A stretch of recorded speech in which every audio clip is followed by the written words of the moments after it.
Hello and welcome to this lecture. In this lecture, I'm going to try and explain the difference between synchronous and asynchronous task. When you execute a task synchronously, you have to wait for it to finish before moving on to the next task. Because it has to wait to complete one task before moving on to another task, it causes blocking. On the other hand, when you execute tasks asynchronously, you can move on to another task without finishing or waiting for the previous task to finish. This avoids blocking. So in this illustration here, we've got three tasks. Before you can progress to task 2, task 1 must be completed.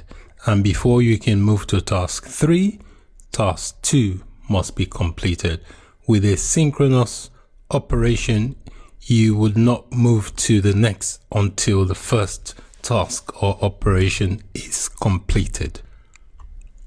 On the other hand, with asynchronous task, you don't have to complete the previous task before you progress to the next task. For example, you've got 3 tasks here, 1, 2, and 3. You don't have to wait for task 1 to complete before you progress to task 2. And you don't need to wait for task 2 to complete before you progress to task 3.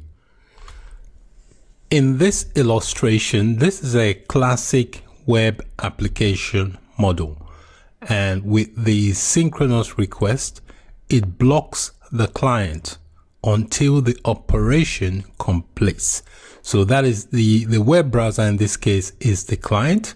So the web browser becomes unresponsive because the JavaScript engine of the web browser is blocked.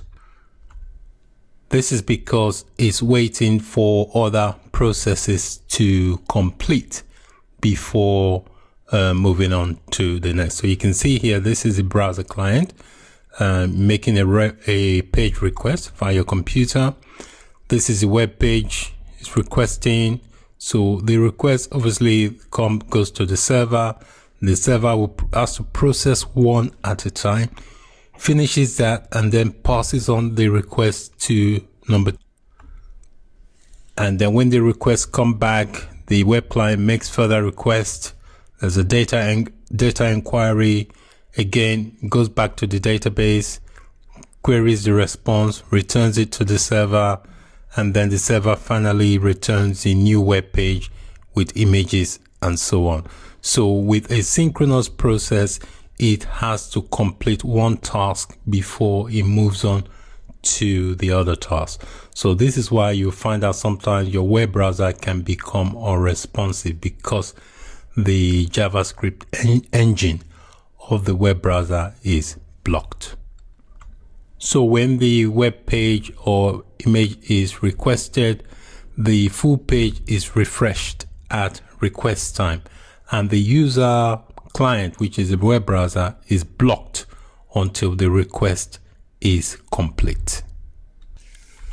In this illustration, with a typical Ajax web application model, with this one, there is no blockage. So an asynchronous request doesn't actually block the client meaning the web browser. The client actually works independently. If the client or the web browser is not blocked, it becomes responsive. So at that time a user performs a request, you can perform another operation. So it lets you do other things. So from this illustration, you can see that when the page is requested, the full page may not be refreshed at the request time. The user also will get a response via the Ajax engine. Ajax means asynchronous JavaScript. That's what this means, asynchronous JavaScript and XML. I think that's what that means. So basically the Ajax is what activates or allows the asynchronous process to flow. So the key difference between asynchronous and synchronous is that with asynchronous, it doesn't block the client, so you can process other things while you're waiting for the full web page to load with your entire request. One thing to note is that every blocking operation is not necessarily a synchronous operation, or neither is every unblocking operation an asynchronous operation. Just to let you know, not all of them are responsible. All right, let's test this process. I've got written 2 pieces of code here. This is the first one to illustrate the asynchronous, how the asynchronous process work. So here I've got a comment saying asynchronous task, and fs here basically is just a file system, which equals to require, and in parentheses here we've passed it fs. So here line 5 here, I've got a function. Name of the function is get data. Obviously passed in error here if there's any error, and then the data, and then it will log on the console. I'm going to use the command prompt, or it will log on the terminal if you're on the terminal. And I passed it these 2 parameters here. So we're using the fs reader. So this piece of code here will read the directory in the C, and it will also get this function here, this get data function. So it will get all the data from the C, anything under the C drive, and it will also log this console. This is asynchronous. With a synchronous process, it doesn't, for example, it can display this here before this task is complete, before all the data is listed from this directory. This doesn't have to wait for that to complete. This can display. So let's see how that works. So I'm just going to open up my command prompt, and I'm going to change directory to where this file is. This file is stored on my desktop, so I'm going to do cd desktop, and I'm going to call the file, the name of the file, node. I've called it get data.js.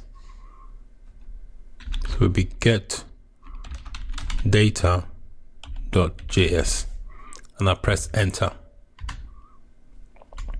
So you can see it's listed all the files from the directory I've specified from the C drive here.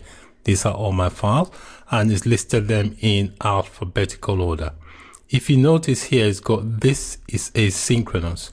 So you can see that this console, this text here, is right at the bottom. But why does it appear at the top? Because it didn't have to wait for this here to list, or this function here to list all the files before getting here. It's immediately just jumped. So this task didn't complete before this went to the top. So that's just a simple explanation of how the asynchronous process works. So the asynchronous process does not cause any blocking, because it doesn't wait for one process to finish before the other. Now let's look at an example of a synchronous process. So this is simple code here. Fs, this file system here, equals to require, and passed it is fs. So this data equals to fs.read directory sync. Okay, so it will read the directory from the C drive, read everything from the C drive, and again it will log it to the console. That means it will display it in the command or terminal. Notice here I've just got a text here. This is something else that will say this is asynchronous. This here will not get displayed in the console until all the files have been listed in the C directory. So let's see how that works. So I open up my command prompt. I'm going to change directory to cd desktop, When I'm in the desktop, I'm going to do node followed by the name of the file called mydata.js.